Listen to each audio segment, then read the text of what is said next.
All right, welcome to section 3.3. We're going to be talking about transforming to achieve linearity. So we want to make it linear is what we want to do. So only a couple things. We're going to split up into two sections. The first part, we're going to kind of take a look at using transformations that involve powers, roots, logarithms to create a linear model that describes the relationship between two quantitative variables and use the model to make predictions. And then we'll determine which of several transformations does a better job of describing that relationship between the two variables. So here we go.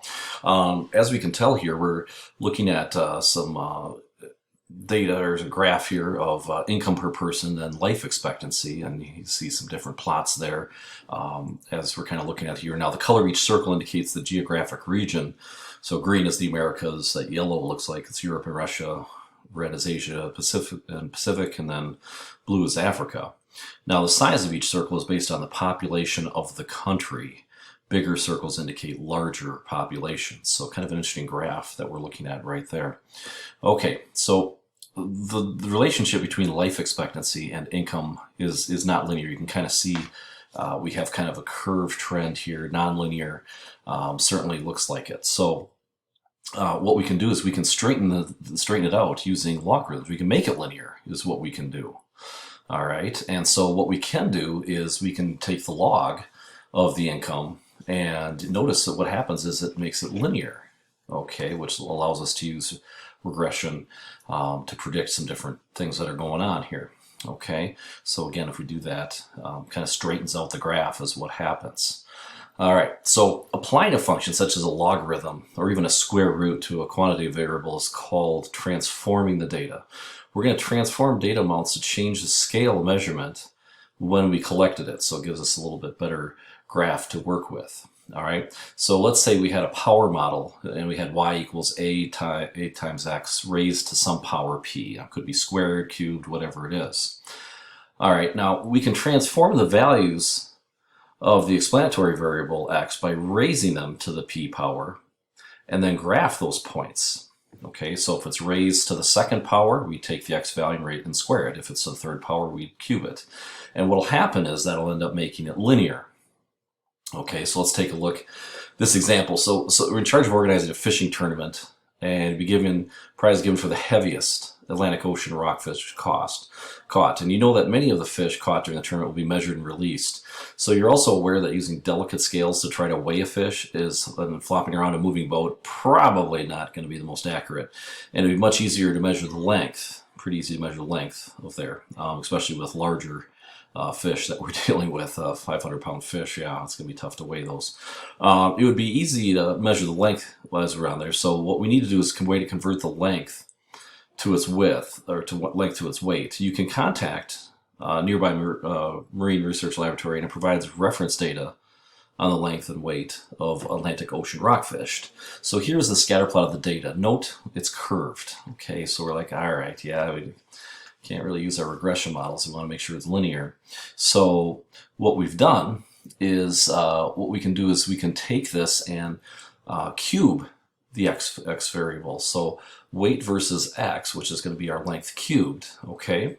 So now if we get the computer analysis, again, we're told here exactly what we did.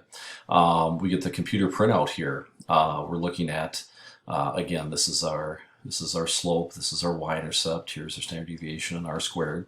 So again, we want to give the equation of least squares regression line. Now that we made it linear, we can do that. And then we're going to answer a question. So, okay, so here we go. We're going to say weight is equal to, now once again, the constant, that's the y-intercept, the length cubed, that's now the slope that we're using. So now we're going to take whatever the length is and we're going to cube it. All right, so there we go. So now we go do that. All right, so what we figured out is, okay, if we measure it 36 centimeters long, we put 36 in there. Well, we have a predictor that, hey, that's about 688.9 grams is what we have there. Yeah. So there we go. So that's a way that we can use that regression, because remember, regression models are appropriate when they're linear. So we got to make sure that they are linear in those forms. All right, now let's say we consider a power model in this form, y equals ax to the p. All right, so now graphing, again, if we go x to the p power, in that last case it was x cubed, it should give us that linear form. Okay, or what we could do is we could take, in that last case, we could have taken the cube root of y. If it's squared, we could do the square root or whatever type of root that we want to. And basically, what that does is that transforms and makes the graph linear. Is what happens. Okay. All right. So let's see what happened. Let's see what happened with that last one. The previous scatter plot shows the relationship between length and the cube root of weight. Okay, so we're going to do that this time. Instead of cubing the x, we're going to cube root the y, and we're going to see what happens. So this is our computer printout that we have. Again, this is your y-intercept here, the constant, the length here. That's going to be your slope. So again, we're going to go through and we're going to put down what the equation of the line is and see if we get a similar type answer. Okay, so here we go. So again, we're going to take the cube root of weight equals this. We're going to put our length in. All right, and when we put our length in, yeah, we end up getting that. So you end up having to, you get this, remember, this is the cube root of the weight. So what we have to do to get our answer is we got to cube that. And we end up somewhere in the ballpark of where we're at. So kind of a good method to use. Do that. So you can do it either way. You do it either way. Okay.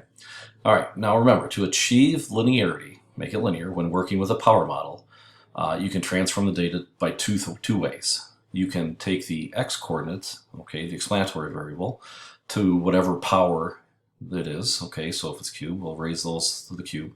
Or what you could do is you could take the root of the y value, the response variable, is what we could do when doing that. So again, that's just kind of the first part of the lesson here. We're going to look at some other options, but for right now, that's just how you transform with powers and roots. Okay, so until next time, I am Mr. Bone.